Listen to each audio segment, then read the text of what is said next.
Hey everyone, I'm rather incoherent, and I'm bracing myself to get ready for a bad time because there's not really much in the way to do to make Lake of Rot not suck. Hilariously now, the only underground maps I've found are Mogwin Palace and Lake of Blood. I haven't found the maps for any of the other underground areas.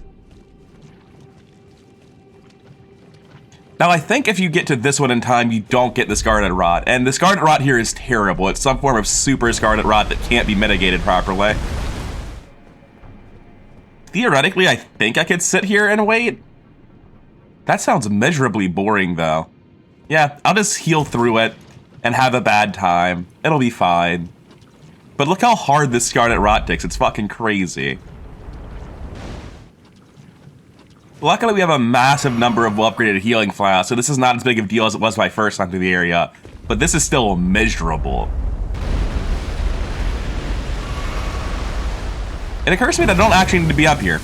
I didn't need to raise any of these. I've got no interest in this.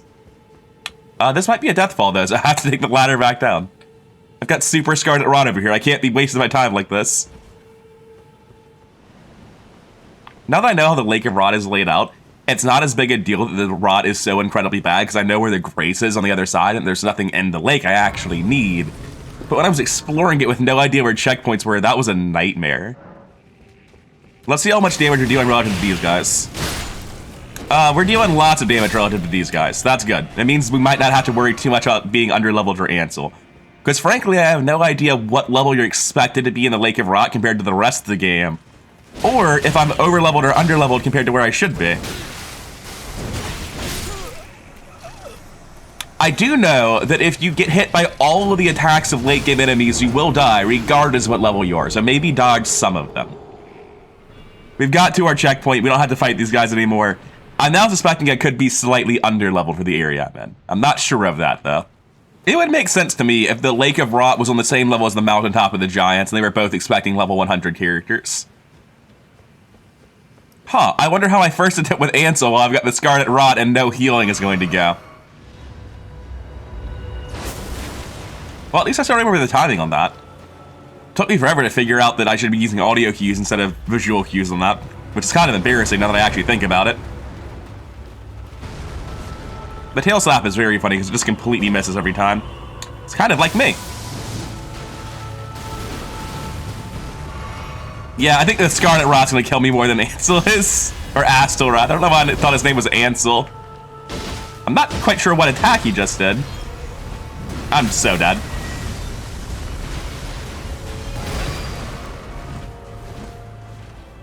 Hilariously, I'm alive. I just didn't expect to be.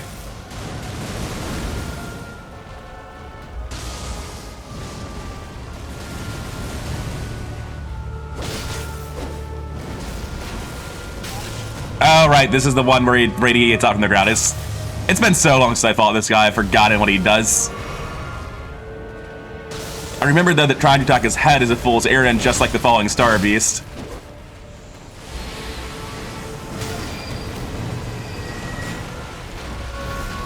Well, this has been attempt 1. Scarlet Rot made it look a lot worse than it really was. Let's go for attempt 2 now. Dual-wielding Giant Crushers is so heavy that in full light armor, I'm still in heavy load. In fact, just wearing the hat to have the strength to equip them is too much. Alright, we're going to be going with Great Omen Killer Cleavers instead. I was thinking that I was going to use a jump attack build, because this guy's got some pretty awkward timings for when he's safe to hit. Alright, and we go. Let's see if this guy's vulnerable to bleed. I imagine not, but if he is, it'll be quite funny. The main reason I want to switch to this, though, is just that the straight swords are kind of short for somebody who moves as much as he does. And since his openings tend to only have time for one attack because he's very likely to do some sort of big, fast AoE afterwards, I don't want to be using something with, like, combos like dual weapons really have. Yeah, that's damage. Even against his legs, that's damage. I don't know if it's a different tell or if it's just phase 3. Or phase 2, rather, when his AI gets more aggressive. I should have rolled initially and then started running. Oh, it's the grab. Well, apparently he just missed of his own volition. I didn't really have any input on that.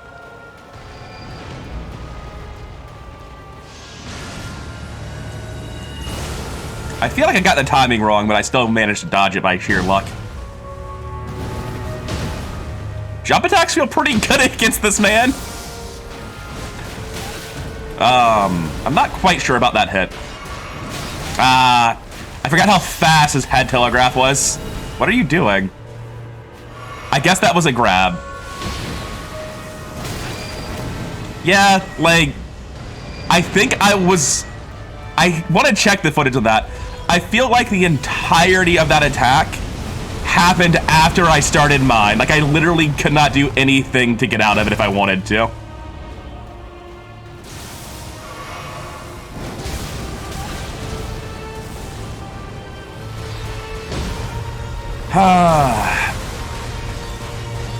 So I'm learning that big slow weapons against this guy leave me really vulnerable to some of his attacks where it feels like there's not even a chance for me to get out of them. On the other hand, they do that, which is pretty good.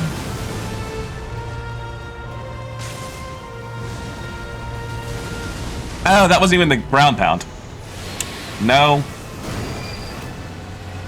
I think what's happening is that neutral stance Astal isn't actually punishable. I have to have just dodged an attack. Like, that might not actually be safe. Yeah, see? In neutral, the recovery time of my big, slow jumping L1s is actually so great that I end up just getting caught by it. Anyway, jumping L1s, though. And that does some fucking damage. It's a shame I couldn't use the Giant Crushers, but the Omen Killers got the job done. Also, that guy does not bleed. He is made of bones and galaxies and not, you know, flesh and blood. I'm gonna keep messing with these for a little while, and then I'll probably put, like, my next couple of levels into Endurance. You know, I probably have those levels right now. I did just kill a boss, huh? I don't know, man. For some reason, in Elden Ring, when unlike all the other Souls games, and other Souls games, I'm like, I don't need to spend these souls, it's fine, I'm safe.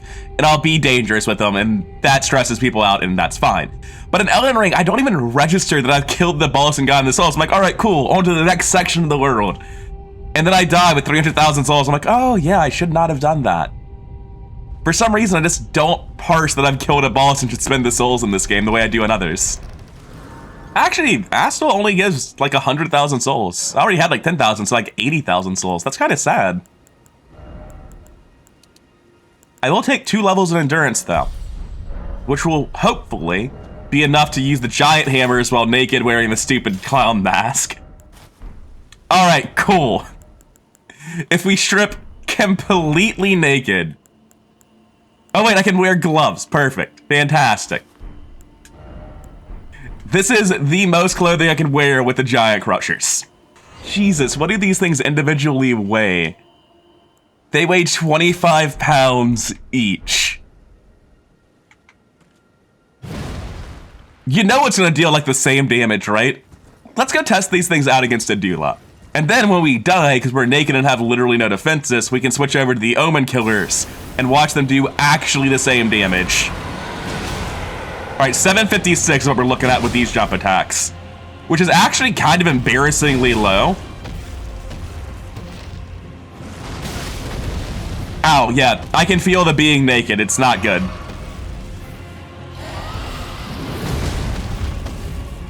I mean, it is chunky and sort of satisfying. Did I just stagger a dragon?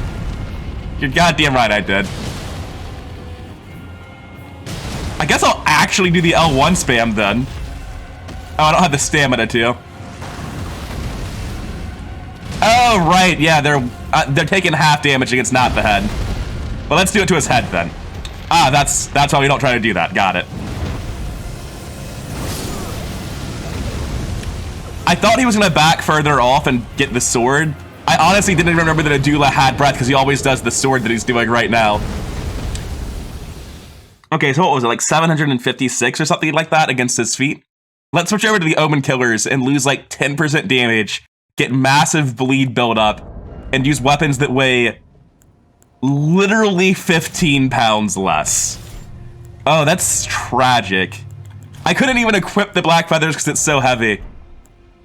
To be fair, I wasn't like properly kitted out for it. I wasn't using the Claw Talisman. That probably also means I wasn't using Claw Talisman for Astal and should have had an even easier time with that fight, but that's not important. Switching over to the Claw Talisman, I actually expect to deal the same or more damage now because I'm using that ring. But that would still be comparable without the ring.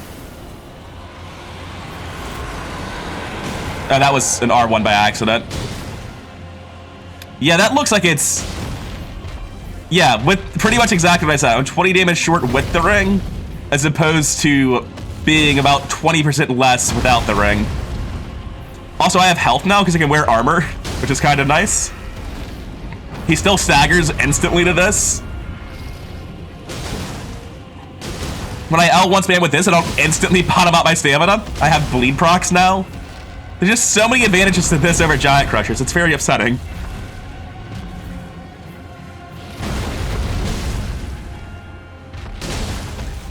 If I were going to be using a stupid jump attack meme build, I'd be using this. Also, I was thinking I could stagger him out of it.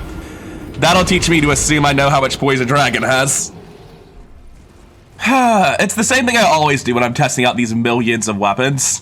I forget to infuse them. These things have been doing this much work uninfused. Provided he's not resistant to fire, this should be substantially more damage. I was doing like 720 previously. I imagine we're going to jump to like 1,000. He might be resistant to fire, though. It might be a thing where I'm exacerbating the armor on his feet by using split damage. That would make sense to me. Yeah, it's only a little bit more. Against other enemies without the armor, I imagine it'd be doing substantially better.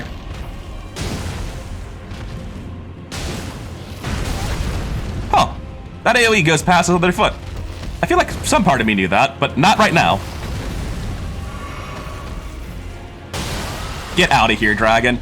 Oh, you know what? When I'm spamming L1 on him, I should obviously be doing it on his head. You know, the part that takes extra damage.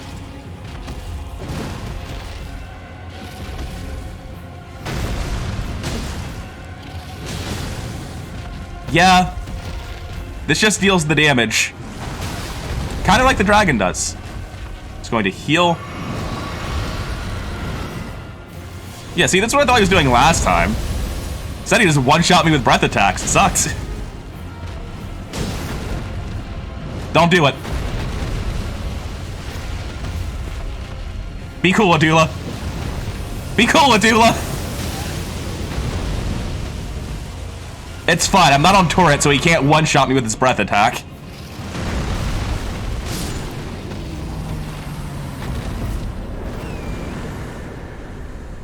It's so weird to me that, like, the big purpose of turret from a game design perspective is to make dragon fights not suck. And then when you use turret specifically against dragons, their breath attack triple hits you and kills you. It just seems like a serious design oversight. Alright, I know I like these. Let's go try out something else. Let's go back to these straight swords. Man, Ronnie's quest is real dangerous, isn't it? Now, unfortunately for Blythe, I am going to be completing this quest.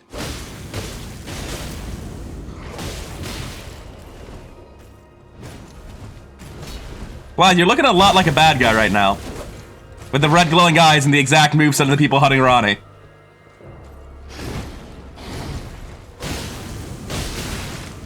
Like, I am getting hit by him because his moveset's just bullshit. But, this just feels really good. Like, when you're actually fighting human-sized enemies, the L1s on dual-wield straight swords just feel stupid good. Oh no! EG. I sort of assumed he was going to, like, leave and go do his own thing, not be on black fire and dead. I look forward to the lore video that explains why this man is on fire. Up until now, I had literally no association in my mind between either EG or Karya or Ronnie and Black Flame incantations. This seems like a very random way for him to be. Oh, there we go. Yep, that'll do it. That's an association I did have.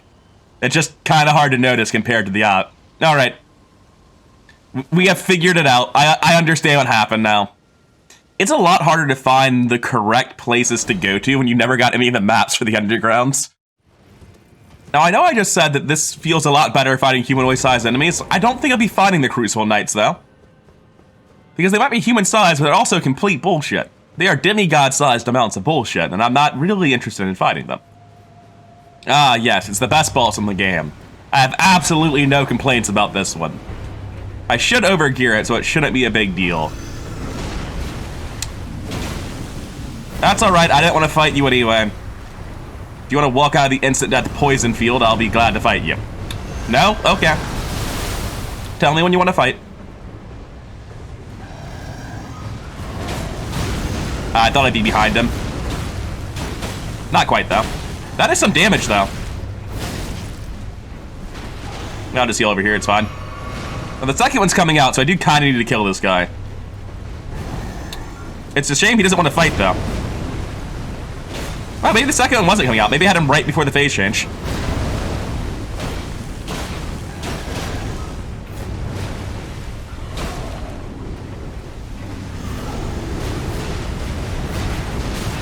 Ah, damn it, I got hit by the last attack. And now there's poisons here, so I can't fight in this area anymore. It's everyone's favorite jokes. A gank fight where the enemies you're fighting have nothing to do with each other and no interest in, like, listening to your commands either. This guy's just standing a million miles away, dealing massive range, instant death poison, and won't actually fight me. I can't do anything to, like, convince his AI to come hang out with me. No longer allowed to fight the other one anymore. God, imagine not overgearing this fight. It would suck. Imagine poison that deals more damage from standing in it than actually being poisoned. Like, why is there no telegraph when that's happening from range? It's not even a sound cue. Alright, one of them's down, the fight's over. It would have been a lot easier if he had, like, not just run away from me when the second one spawned and hung out.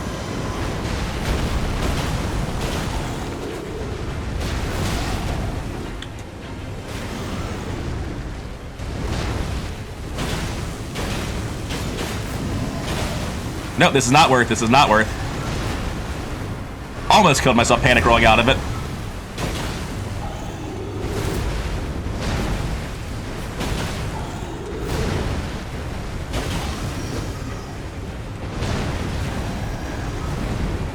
I don't know, this fight feels like it could have very easily actually been really fun, but they didn't give any audio cues or indicators whatsoever for the poison. The AI is super passive and unpredictable sometimes, whereas other times it bum rushes the shit out of you. I feel like if they had just tuned gargoyles to any amount of polish, it would have been a fun fight, and instead it's one of the worst fights in the game. I look forward to talking about Godskin Nobles when we get there, because that's going to be a great one. Because unlike gargoyles, you will not be overgearing the Godskin duo. That's really just not a thing. You know what? It's been ages since we fought an Erdtree avatar. I've got some fire weapons. Let's get it done. This should be a walkover. Did you not even get a ball spar? It's a tragedy. What? I don't think I killed this one before. It's just like, it's the 80th Erdtree avatar. Let's go. I probably should start dodging those stomps, though, right? That seems like a good plan. I don't know, just mashing L1 over here. It's feeling pretty good. It's addictive. I learned my lesson. I didn't hit it the third time this time. Nah, get out of here. I feel like the tuning of the game's all over the place. The Lake of Rot and Deeproot Depths are, like, pretty much side by side. If you've got into Nocron, you can get to Nuxtella, you can get to Lake of Rot. Just like if you've got into Nocron, you can get to the Deeproot Depths. But the tuning just feels all over the place. I feel like I overgear the gargoyles in Deeproot Depths tremendously, and then I go to Lake of Rot, and it's like, wow, these trash mobs are just awful. Easily out of my league. What am I doing here? I feel like the late game tuning for the open world is like something that was in need of a polishing pass it just didn't get. I killed 2 full strength gargoyles to get here, buddy. You don't even got legs. This isn't gonna go well for you. Admittedly, you did almost kill me and my horse. So that was kind of more than I expected out of you. But I think it's about time we tried out some other weapon. Oh shit, we just got the Gargoyle's Twin Blade, didn't we? Yeah, this is actually a weapon I've been wanting to try out. Wow, there's a basilisk that just chose to let me live. Good job, buddy. I really appreciate that. Gonna leave before he notices me. Something really cool about the Twin Blade that I just learned is one-handed it does 429 AR, and then two-handed it goes to 469, which means that even though it's really a lot like dual-wielding when you're two-handing this, because you're not using one big weapon slower, you're really just using both ends of the weapon as opposed to a weird straight sword. But you're still getting that strength bonus where something like fist weapons doesn't get that. So that's pretty neat. That's just an inherent advantage of Twin Blades, I guess. Or at least strength-based ones. And as always, I've forgotten to infuse it, but I don't think we have to fight anything until I actually get to the boss here. I suppose that if you're curious, this is now at plus 18, it's a normal scaling weapon. From my brief glance at the list of twin blades, it seemed like the best strength-based twin blade. But again, all of this is based on me, A, using a spreadsheet that I have no proof is accurate, and B, like, very, very limited fact-checking on my part. That is the most bullshit death I've ever seen. I hit the ledge I was aiming for. The game despawned Torrent, and the forced dismount from Torrent pushed me over the edge. Christ. That'll teach me to platform. I'm still deeply confused by the way that Godwin looks. Like, what's with the mermaid fishtail? I can live with the weird, bloated, rotting baby face thing. And like the flurry of roots and appendages that it's hard to tell exactly what they are.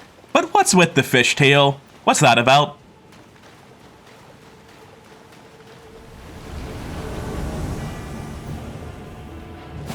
Just gonna mash R1 and it's gonna be great.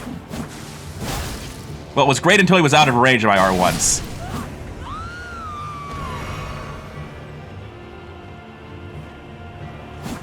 What's a fully charged R2 from this look like? Pretty neat.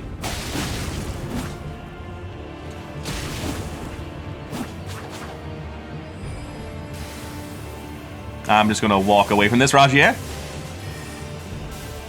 Nice buff. Goodbye, Rajier. Alright, now for the actual hard part of the fight.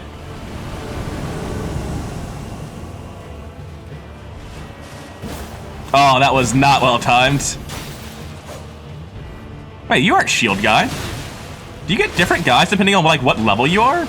Or is there just like a chance of getting different guys no matter what? Because these are not the guys you see in the speed run. That's super weird. I wonder what determines who you get.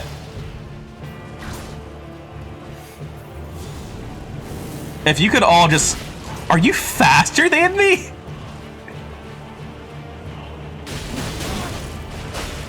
Oh god, it's a poise monster. That's a slight problem.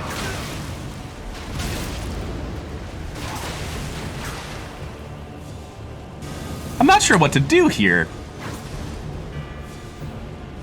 I guess I have to leave because of skulls. It's just the poise guy with the rapier that matters. These other two are just sort of shitters in the background that make everything way more complicated than it needs to be. I guess I'm going for bow guy first.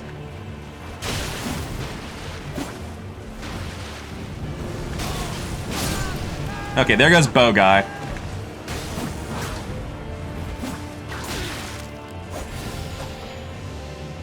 I think I can do a running R2 and stagger him. I don't think anything makes it through a two-handed R2 from this. I'm looking forward to being wrong about that. No, he still gets staggered by that.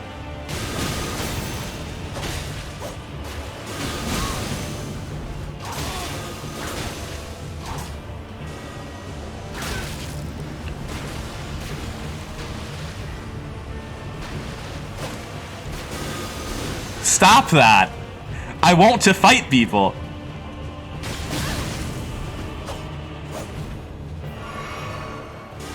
No! Stop! Oh, you're alive. Okay. That was unpleasant. We made it through, though. So the last time that I did this boss, and of that PS Champions, I showed up at the very end of the game, and it was because I'd already done everything I was going to find myself, so I was just going down a checklist in the wiki finding all the bosses I had missed. And as a consequence, I don't know what Lich Dragon Fortis Axe is supposed to be like. I know that if you're at literally in-game levels and gear with maxed out weapons, it's pretty weak. I think it's pretty funny that you can fast travel out of her hugs and it's faster. Now, I am distinctly worried by the possibility that Fortis Axe might actually be a nightmarishly awful fight. If you don't overgear him, let's see how it goes.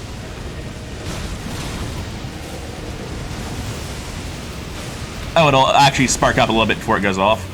And you've got time to hit him for a while. But not time to be in an R1 combo. I don't know what he's doing. I'm assuming I'm running towards his tail to avoid breath right now.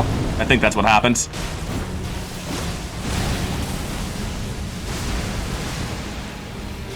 Man, there's just shit going on. There's so much lightning.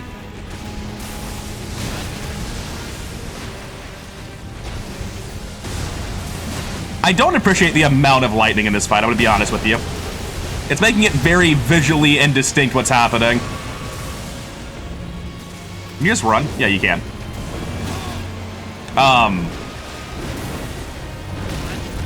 I hate that move. I don't know why they gave the winged dragons the fuck it, everyone around me is stunned for a couple of seconds move. Doesn't deal any damage, it just delays the fight.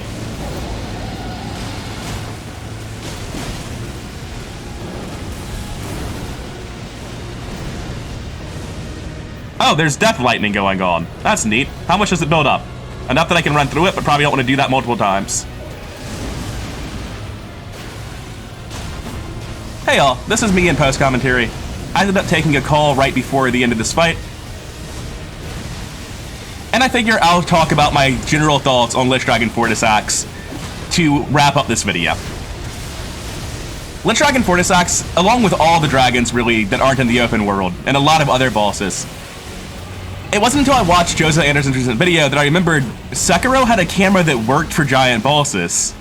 And it baffles me then that Elden Ring doesn't. Because so often with, like that attack for instance, when he's slamming the lightning bolt down, I'm really not entirely sure what he's doing because the camera can't really work with me. If I were to lock onto him, I wouldn't be able to hit him because the angle to see what he's doing isn't the same as the angle to attack. And generally, I'm not a huge fan of Lich Dragon Fortis Axe. There's just a lot of shit going on. In the final 25%, you can see that I don't know if it's always like this, but at least for me, there was always a lightning charge on me.